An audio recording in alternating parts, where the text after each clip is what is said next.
la alcaldía, señor presidente del comité cívico, que ha tenido la bondad de invitarme a mí y a todos mis paisanos de Paccha para honrarnos esta noche.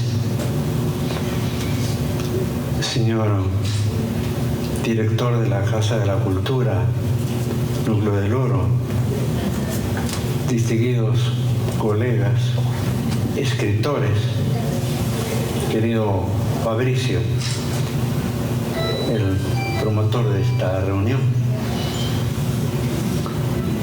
señoras y señores, voy a hacer mi propia historia de vida, porque no paso de ser un ilustre desconocido.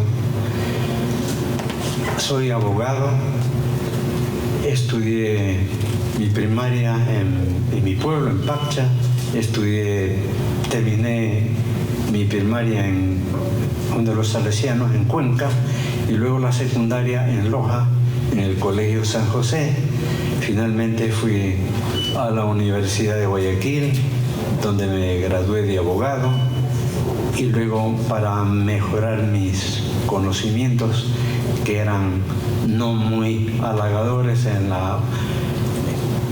la etapa de abogado, pues estudié diplomacia en el Instituto de Ciencias Internacionales, saqué la licenciatura en Ciencias Internacionales. Luego me entregué a mi profesión por un tiempo y trabajé también en instituciones donde tuve la oportunidad de aprender muchísimo. En el Instituto Nacional de Pesca me tocó la honra de ser de los fundadores y tuve la satisfacción de que me consideraran merecedora una beca, y estuve también por Europa gracias a esa entidad que era la FAO, la fundadora del Instituto de Pesca, que me dieron una beca para hacer una pasantía en el Instituto Social de la Marina en Madrid, en el Gabinete de Estudios de las Pescas de Portugal y en la SUDENE de Recife, en el nordeste brasileño. Después mi actividad ha sido más o menos de ser un empleado. Fui abogado en el IERAC, fui abogado en el Instituto Ecuatoriano de Seguridad Social hasta mi jubilación.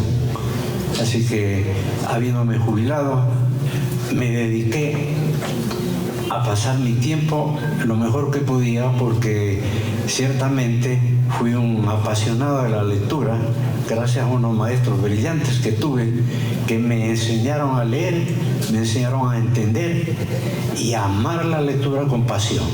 Entonces me dediqué simplemente a estudiar, pero me sentía como vacío cuando leía y parecía inútil leer tanto.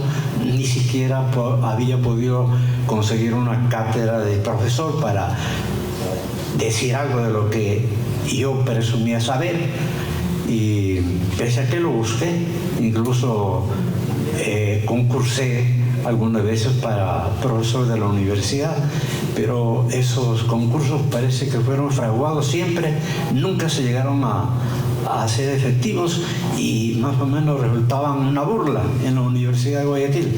Bueno, nunca tuve la oportunidad de llegar a ser maestro y me dediqué entonces, finalmente ya en mi estado de jubilado, a investigar.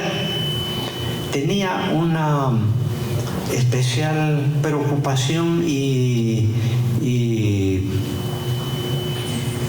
bueno, un interés especial, porque habiendo estudiado en Cuenca, habiendo estudiado en Loja, me sentía como extraño Es decir, yo como niño encontraba que era como raro. Es decir, decía, este muchacho habla diferente, ¿qué es? ¿De dónde es? ¿De dónde eres? Bueno, siempre elogiaban mi forma de hablar. Entonces siempre decían, tú eres sarumeño. Es por sarumeño. Los sarumeños hablan bien. Hablan por lo menos más correcto que los cuencanos o en general en la sierra, o también diferente de los costeños que tenían otros vicios en su dicción. Nosotros también lo tenemos, pero no sé qué cosa me llamaba la atención y me preocupaba, pero más sentía como que era en forma peyorativa, pero no. Me distinguían, por ejemplo, cuando estaba en el colegio, de que yo fuera el lector, por ejemplo, en dirigir la oración en la iglesia, me escogieron a mí. Es decir, por mi forma de hablar, porque no encontraban tan correcta la forma de hablar ni de los concanos, ni de los guayaquileños, ni de los de otros lugares que habían de todo el Ecuador. Bueno, esa preocupación fue creciendo en mí. Y dije, voy a preocuparme de saber por qué es que se le da fama a los lojanos y a los sarumeños como consecuencia de hablar bien. Entonces, esa cosa quedaba en mí y quería descubrir. O era en mi beneficio o en mi perjuicio, que me hacían sentir extraño. Entonces, todo era que, habiendo salido ya a Guayaquil, fui a la Universidad de Guayaquil, yo regresaba y comencé a distinguir las cosas, a descubrir cosas. Ya lo escuchaba mi papá mismo, de repente aparecía una palabra que ya la había olvidado yo, ya no la había escuchado más en Guayaquil. Entonces la iba anotando, esta palabra me llama la atención, ¿por qué la decimos nosotros y por qué otros no la dicen? Y así fue descubriendo. Cada vez que venía, oía a mi abuela, que era una mujer que le gustaba leer también bastante y tenía su propio lenguaje, sabía muchos adagios, siempre hablaba con adagios, siempre hablaba con citas, y no era una mujer de ilustración, sino primaria. Sin embargo, me llamaba la atención, había una cierta riqueza en el lenguaje. Entonces yo iba nota y a nota, y de repente ya tenía una buena cantidad de palabras que eran propias, que nunca las oí ni en Loja, ni en Cuenca, ni en Guayaquil. Entonces dije, aquí está lo curioso, de que me escuchan una palabra que nadie la entiende.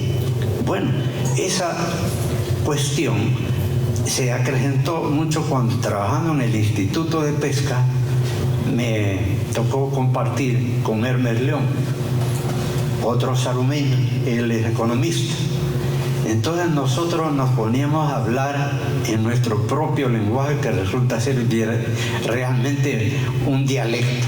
Cuando comenzamos a hablar a propósito delante de nuestros compañeros para hacer broma, para hacerlos reír un poco, entonces hablábamos en nuestro lenguaje, que resultaba un verdadero dialecto.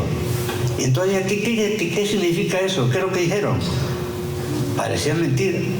Ya resultaba un lenguaje diferentísimo. Bueno, entonces eso me hizo acumular curiosidad, interés, y luego leyendo la lingüística, porque tuve también la oportunidad en la Facultad de Derecho de tener al profesor González Mas, el único que creo que ha enseñado la lingüística. En esa época todavía no había nada, ni en la Facultad de Filosofía creo que enseñaban eso. Entonces vino aquí González Mas y él creó las cátedras tanto en Derecho como en Filosofía. Era un español que había venido de la Universidad de Costa Rica, y él nos enseñó pues la materia de lingüística y estilística. Entonces yo dije, bueno, iba entendiendo mejor la cosa, y luego me preocupé de leer sobre lingüística y todo, y fui elaborando. Bueno, tenía ahí mi acervo de palabras pero no sabía cómo aprovechar eso. Era complicado, me faltaba más instrucción para poder utilizar y darle valor. De hecho, un buen día, ya cuando ya me jubilé, entonces me pongo ya a concretar las cosas y encuentro un buen bagaje ya y se me ocurre hacer el diccionario, el léxico coloquial, que resulta ser eso, el léxico de nuestro lenguaje coloquial, nuestro lenguaje familiar. Todavía aparecen palabras como ¿quién ha escuchado en otra parte hablar de chancara? Esa palabra.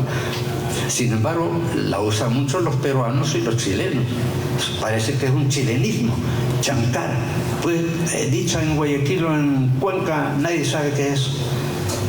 Nadie sabe qué es la chulla. La chulla. Y así por el estilo, una cantidad de palabras muy originales que nosotros las confundimos con el español y resulta un lenguaje irreconocible. También por el estilo arcaico, porque nosotros debemos entender que esta región, que fue la primera que se pobló en el Ecuador, la que dio lugar a que la población española se afinque aquí, porque tenían necesidad de oro, porque llegaban los barcos con los bienes que venían desde España, carne, quesos, vinos, pero no tenían plata, no tenían nada para comprarlo, entonces tenían que venirse aquí necesariamente, y aquí es donde nace el Ecuador. Aquí tienen que venir necesariamente todos los que luego son de las poblaciones serranas, como ciudades como Loja, Cuenca. Es aquí donde se afincan primero para poder partir. Entonces, aquí se queda el lenguaje del siglo XVI, arcaico. Decimos anque. La gente decía anque, mesmo, ahora mismo, agora mismo. Después yo aprendí el portugués y encuentro que el portugués se dice aún ahora se dice en portugués. Pero nosotros lo decíamos también, no digo que nosotros los más jóvenes ya en mi época ya no se hablaba así, ya nos iban corrigiendo, dicen, no se dice así, eso dicen los campesinos, no hables así, mesmo, la gente decía mesmo, agora mesmo, decían, y eso es portugués, eso es gallego. Y claro, tienen que haber venido por aquí gallegos y portugueses. Bueno, esa era la riqueza que me hacía original y extraño a mí y que me sentía a veces mal, otra vez como que más bien era una rara avis hablando distinto. Entonces fui descubriendo y dio lugar a mi léxico coloquial. Bueno, yo lo vine a presentar, a pedirle auspicio del municipio de Pacha. No pudieron, no lo hicieron. Entonces me fui a presentar en la Casa de la Cultura, y la Casa de la Cultura me abrió las puertas y publicó el libro. Y les pareció interesantísimo. Lo hicieron con la mayor buena voluntad y me abrieron las puertas a mí. Incluso se abrieron la puerta para hacer grandes amistades como con el doctor Luis Serrano y Voltaire Medina, que luego han sido unos verdaderos maestros para mí también. Entonces yo publiqué ese libro y mereció el premio a la obra, al mejor aporte cultural, y luego en otro año el premio Miguel Sánchez Astudillo como el mejor aporte a la lengua. Bueno, entonces me fui entusiasmando con eso, que simplemente yo lo había hecho con el afán de descubrir primero mis propias inquietudes, mi curiosidad. Nunca pensé que sería una cosa que llame la atención más allá de los linderos de mi cantón o quizás de mi parroquia. Pero tuve suerte, fue considerada una obra interesante. Bueno, publiqué ese libro y entonces de repente nace la idea, tenemos que escribir la historia del oro. El oro es una provincia históricamente desconocida. ¿Cómo es posible que el oro no tuviera su propia historia y no constara en la historia algo del oro? ¿Qué pasa? Entonces hay que hacer la historia. Entonces me dice, ¿por qué no colaboras con nosotros? Entonces me piden el doctor Serrano y Voltaire, me dicen, ayúdenos, colabora con nosotros para ver. Pero yo vivo en playas, viví en playas, y yo dije, desde allá va a ser dificultoso investigar y luego poder colaborar de verdad. Pero le dije, bueno, yo voy a tratar de ayudar en lo que pueda, porque estando muy aislado como que se me hacía imposible para colaborar en el equipo que ya se debía formar para escribir. Entonces, de todas maneras dije, yo me voy a comprometer a escribir la parte de la época colonial, que podía haber algo que yo pudiera encontrar. Entonces comencé a investigar, y pues leían un libro y otro libro y otro libro, y jamás encontraba la palabra Pacha. No había nada de Pacha. Decía, ahora va a ser difícil llenar 2 páginas sobre Pacha. Claro, de la época colonial, si había constancia solamente de que era una parroquia del cantón Zaruma. Pero de repente, hojeando un libro que me habían obsequiado unos parientes míos, la historia de Loja, de Pío Jaramillo Alvarado. Entonces, yo lo había leído por ahí por los años 70, y lo leí con cierta curiosidad, pero poca importancia le di. Y como no era propiamente un intelectual, yo no era un intelectual, yo era un profesional de derecho, y no me dedicaba a mi profesión y a trabajar para vivir. No había más que hacer. Pero entonces me acordé de ese libro, lo voy a hojear, y he subrayado ahí una frase que dice: el Palacio de las Piedras se encontraba situado en las fuentes del río Tumbes. Había subrayado eso yo. Como que intuí algo, pero se quedó en el vacío, no lo podía conectar con nada.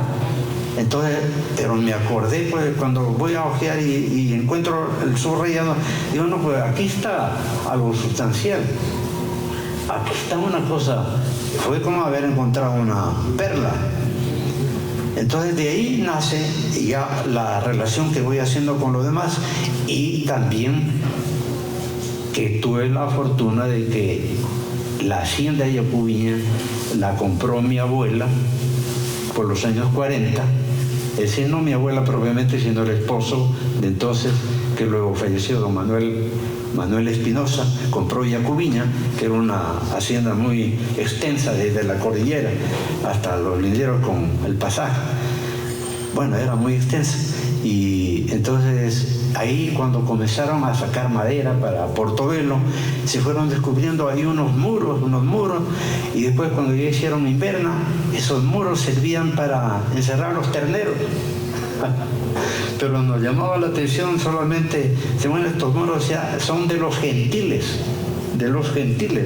un lenguaje también español usado para designar a los que no eran cristianos, que no eran católicos. Entonces, ese descubrimiento había ya en nuestro conocimiento, pero tampoco había una persona muy ilustrada en la familia que se ponga a relacionarlo con la historia. No se sabía mucho de los incas. Entonces, ahí nacía toda mi inquietud de ir conectando esas ruinas, cuando, claro, además ya me acuerdo, el colegio 26 de noviembre también fue a investigar, y comenzaron a encontrar hachas, encontraron cerámicas, pedazos de cerámicas y bueno, iban descubriendo que ya eso era realmente de una cultura anterior a los españoles, ¿no? Pero nadie hablaba todavía de los cañares ni de los incas. Pero después ya cuando ya la Casa de la Cultura se interesa directamente, entonces manda ya investigadores que luego hicieron el inventario de toda la arqueología del oro. Entonces con aquella cubiña eran ruinas cañares pre-incaicas. Entonces, una vez que ya había todo eso, yo lo relaciono con esto que había subrayado en la historia de Loja. Entonces, bueno, aquí está toda la materia sustancial para hacer la historia de Pacha. Y luego encuentro que Pacha tiene una historia asombrosa, riquísima. Pues ahí comienza el Ecuador para mí. Claro que puede escucharse esto con un poco de asombro y un poco de palma, una exageración. Pero yo me pregunto, antes de que estuviera Tupac Yupanqui ahí con 40.000 u 80.000 hombres, como dicen, ¿qué había en el Ecuador? En esa época el Ecuador era nada. Que había el reino de Quito. El reino de Quito, ya se ha dicho, era una ficción del padre Velasco, por la que quería darle un nombre a estas tierras y lo designó el reino de Quito, pero no había tal reino. Todas eran tribus dispersas apenas en el campo, no había organización ninguna, solo habían los curacas que más o menos tenían alguna función de dirigentes, pero el resto no había organización ninguna. Pero los cañares estaban ya muy avanzados. Sin embargo, habían dos pueblos importantes que eran Jordelec y Tomebamba. Esos eran los puestos más importantes, las localidades más importantes que señala González Suárez como las dos únicas que existían en el Ecuador. El resto no existía Quito, no existía Cuenca, Riobamba ni Guayaquil. Estamos hablando de 1460. Entonces, ¿por qué yo de repente me permito decir que ese Yacubiña tiene importancia? Porque entonces ahora sí viene a cuento eso de que el Palacio de las Piedras se encontraba en las fuentes del río Tumbes. ¿Y cuáles son las fuentes del río Tumbes? El río Bono, el río Palto y el río Salado, que forman el Calera, que forman con el Amarillo y el San Luis de Loja y otro río, Yaguachi, forman el Puyango, que luego, entrando al Perú, se llama Tumbes. Entonces está claro, hay un cronista español que lo dice. Ese es un documento demasiado firme, no lo puede refutar nadie. ¿Quién podría decir que el mismo Pío Jaramillo Alvarado, y yo diría comete el desliz, decir que yo creo que Cieza de León no quiso decir río Tumbes, creo que quiso decir el río Jubones.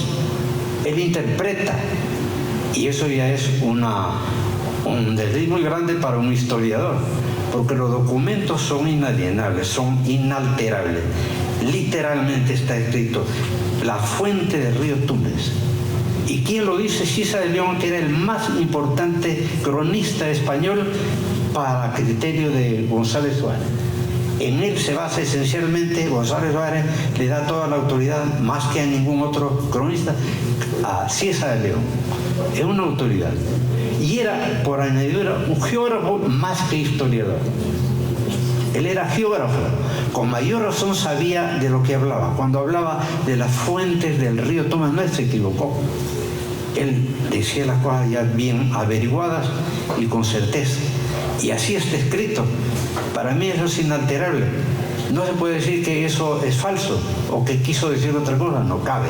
Es decir, para la glosa de Pío Jaramillo Alvarado pues no tiene lugar. Entonces yo digo, ¿cuál es dónde están las fuentes de retumbo? Pues ahí en Pacha, y en la cordillera hay unas ruinas que son inmensas. No son 4 o 5 hectáreas, son 300 hectáreas. Hay como 300 hectáreas. Era una gran ciudad. Lo que existe allá en Icapica no son más de 10 hectáreas. Yo creo que no llegan a 10 hectáreas. Pero acá estamos hablando de 300 hectáreas de ruinas. Y las ruinas que están en Yacubiña son de importancia. Están destruidas, claro. Tupac-Yupanqui, digamos, no digo Tupac-Yupanqui, perdón, Rumiñahui las destruyó. Cuando ya vino la guerra entre las fuerzas de Huáscar y Atahualpa por el reparto del Tahuantinsuyo, viene la guerra, vence Atahualpa y Rumiñahui se ensañó contra los cañaris, porque los cañaris se habían dividido lamentablemente. Ellos eran paisanos de Huayna Cápac. Huayna Cápac nació ahí en el Palacio de las Piedras, que estaba, según lo dice César León, situado en las fuentes del río Tume. ¿En dónde está Yacubiña? Es justamente el lugar que queda una duda. ¿Por qué se llamaba, por qué era Tomebamba? Si los cuencanos dicen que Tomebamba era en Cuenca. Otro poderoso argumento para mí. Resulta que don Luis Cordero se escribía con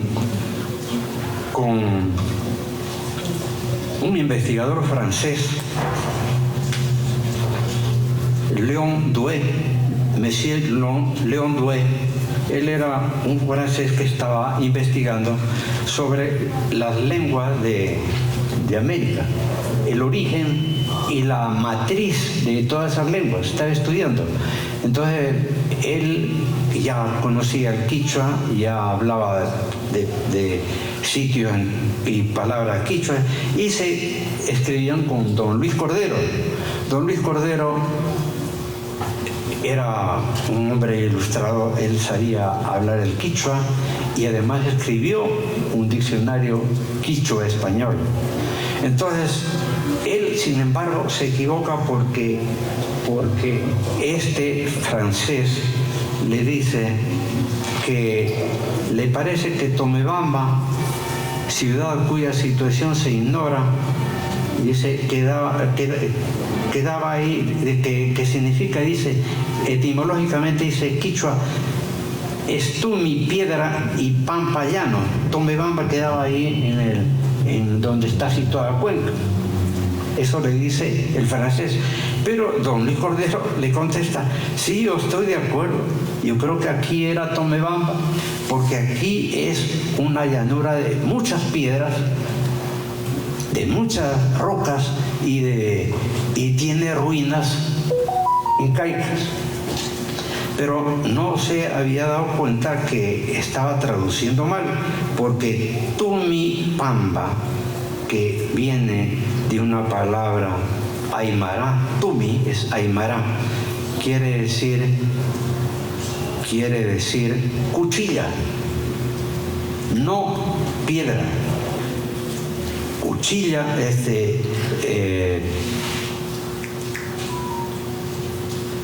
piedra es Rumi,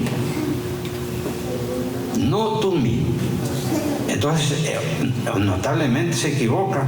Él traduce Tomebamba como llanura de piedra, y en realidad lo que quiere decir llanura de la cuchilla. ¿Y qué significa ese término cuchilla. Todos sabemos que es un término geográfico que ha asimilado por todos los geólogos, y especialmente aquí en América, todas las cumbres de la cordillera terminan en un filo que se lo asimila, ¿no?, con la cuchilla, con cuchillo. Entonces es evidente que en Yacubiña, que hay una llanura, más o menos una llanura, como para haber formado una buena población, como de hecho quedan las ruinas, pues eso es Tomebamba, porque eso es llanura de la cuchilla, Tomebamba. Eso quiere decir no llanura de piedra. Sabemos bien que Rumi Ñahui es cara de piedra. Rumi Chaca es puente de piedra. Entonces es evidente el error. Entonces yo anoto tres cosas fundamentales, ¿no? Primero lo dice Cisa de León, luego el término que equivocadamente los cuencanos asumen, porque lo dice ciertamente un hombre de gran prestigio intelectual, don Luis Cordero. Entonces asumen que Tomebamba es en Cuenca, y ahora va a ser muy difícil que ellos acepten otra versión. Entonces que de repente salga el ilustre desconocido como yo y que le diga que no, Tomebamba no es ahí, Tomebamba es acá en Yacubiña. Claro, es atrevidísimo. Pues ese es mi empeño, en demostrar que esos tres argumentos son para mí irrefutables. Y para mí el Palacio de las Piedras quedaba ahí, y es ahí donde nace Huayna Cápac. Esa es la cuna de Huayna Cápac. ¿Quién era Huayna Cápac? Pues el más distinguido de todos los incas, según los mismos historiadores lo dicen. Así que una gloria que debemos nosotros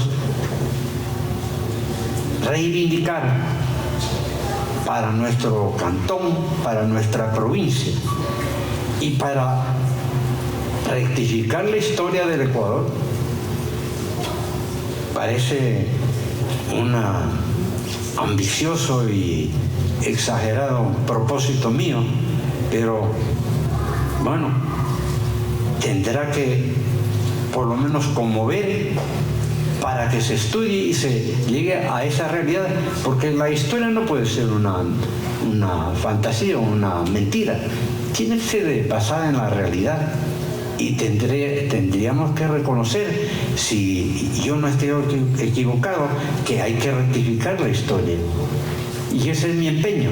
Entonces, claro, yo escribo mi libro y encuentro esa riqueza para hacer que mi libro se torne interesante, porque la historia de un pueblo pequeño, oscuro, que nadie había encontrado hasta ahora una historia digna de que se aparezca su nombre, de repente yo sostengo que Paccha era el pueblo, digamos, Paccha propiamente no, pero es un vástago de ese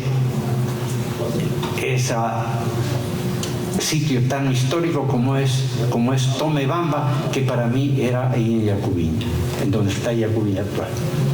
Entonces mi historia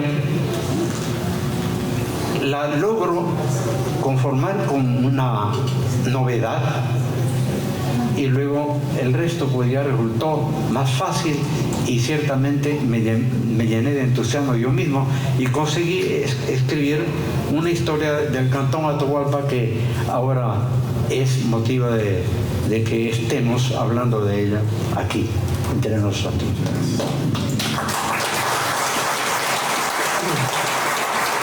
Yo quiero terminar agradeciendo al señor presidente, a la Junta Cívica, por haber sido tan nobles, trayendo a unos pacchiños aquí a ser tan notablemente agasajados de este modo, a ser motivo de un acto cultural que nos llena de orgullo y de satisfacción.